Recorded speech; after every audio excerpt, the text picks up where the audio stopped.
அல்லதீன யுமினூன பிமா உன்சில இலைக்க வமா உன்சில மின் கபலிக்க வபில் ஆஹிரத்தி ஹும் யூகினூன். முத்தகீன்கள் யாரு அப்படிங்கிறதுக்கான விளக்கமாக அல்லாஹ் அவருடைய குணாதிசயங்களை சொல்லிக்கிட்டே வர்றான். ஏதாவது யாரு தாலிகல் கிதாபு லா ரைப ஃபீ ஹுதல் லில் முத்தகீன். அது குர்ஆன் முத்தகீன்களுக்குத்தான் நேர்வழி காட்டும், பயபக்தியாளர்கள். அவர்கள் யாரு அப்படின்னு சொல்றப்போ அவங்களுடைய குவாலிட்டிஸ் சொல்றப்போ முன்னாடி அல்லாஹு தாலா அல்லதீன பிமா அல்லதீன யுமினூன பில் கைபி, அல்லாஹ் மறைவானவற்றை நம்புவார்கள், தொழுகை நிலைநிறுத்துவார்கள், இதை தர்மம் செய்வார்கள். இது எல்லாத்தையும் சொல்லிட்டு அடுத்த குவாலிட்டியாக அல்லாஹ் வந்து சொல்லக்கூடிய விஷயங்கள் இது. வல்லதீன பிமா உன்சில இலைக்க, நபிய உங்களுக்கு கொடுக்கப்பட்ட வேதத்தை நம்புவாங்க, குரானை நம்புறது. வமா உன்சில மின் கபலிக், உங்களுக்கு முன்னால் கொடுக்கப்பட்ட வேதங்களை நம்பியவர்கள். அப்படின்னு பார்க்குறப்ப தான் நம்ம ஒரு விஷயத்தை விளங்கணுமா, அந்த வேதங்களை யார் நம்பி இருக்காங்கன்னா அவங்க யூதர்களாகவோ கிறிஸ்தவர்களாகவோ இருப்பாங்க. அப்போ அதை நம்பிக்கிட்டு அதிலே இருந்தது போதுமான்னு கேட்டால், பெருமானா சல்லாசமாவுடைய வேதம் இறங்கின பின்னாடி அவர்கள் தங்கள் வேதத்தையும் வேதம் நம்பணும். அது பொய்யின்ட்டு இதை ஏற்றுக்கொள்ளக்கூடாது.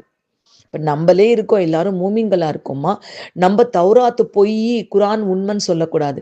தௌராத் உண்மை, அவங்க வந்து மூசா நபிக்கு இறக்கப்பட்டது. இஞ்சில் உண்மை, ஈசா நபிக்கு இறக்கப்பட்டது. ஜபூர் உண்மை, தாவூது நபிக்கு இறக்கப்பட்டது. இறுதி வேதமாக குரான் இறக்கப்பட்டது. குரான் இறக்கப்பட்டதுனால அதெல்லாம் இறக்கப்பட்டது உண்மைன்னு நம்பி குரானின் படி செயல்பட துவங்கணும். இதுதான் நம்முடைய வாழ்க்கை வழிமுறை. எப்போ இறுதி நபி வந்தாங்களோ, இறுதி வேதம் வந்ததோ, அவங்கள ஏற்று செயல்படணும். இது நமக்கு அல்லாஹ் வந்து வாக்குறுதி வாங்கியிருக்கான். அதாவது ஆலமுல் மீசாக், நம்ம எல்லாம் உயிர்களாக இருந்த பொழுதே அல்லாஹ் நபிமார்களுக்கு வாக்குறுதி வாங்கினப்பவே அல்லாஹ் என்ன சொன்னா, உங்களுக்கு நான் வேதத்தை கொடுக்குறேன், உங்களுக்கு ஞானத்தை கொடுக்குறேன், உங்கள்கிட்ட இருக்கிறத உண்மையாக்கக்கூடிய ஒரு தூதர் வந்தால் நீங்கள் அவரை லத்துமினுன்ன பிஹி, அவரை நம்பணும், வல தன்சுருன்ன, அவருக்கு கண்டிப்பா நீங்க உதவி செய்யணும்.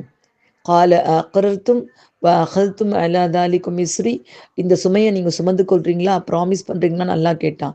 காலு அக்ரர்னா, நாங்கள் ப்ராமிஸ் பண்ணுறோன்னு அவங்க சொன்னாங்க. அல்லாஹ் சொன்னா, கால ஃபஷ்ஹது வ அன மஅக்கும் மின ஷாஹிதீன், நீங்கள் சாட்சியாக இருங்க, நானும் உங்களோட சாட்சியாக இருக்கேன்னு சொன்னான் அல்லாஹு தாலா.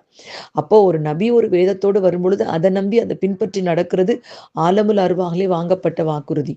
அப்போ இந்த இடத்துல நம்ம எப்படி எடுத்துக்கணும்னா, இப்போ யூதர்களாக இருந்தால் அவங்க தௌராத்தை நம்பி இருக்கும் பொழுது எத்தனையோ யூதர்கள் இஸ்லாத்துக்கு வந்தாங்கல்லம்மா, அவங்கள தங்களுடைய வேதத்தையும் அவங்க நம்பினாங்க.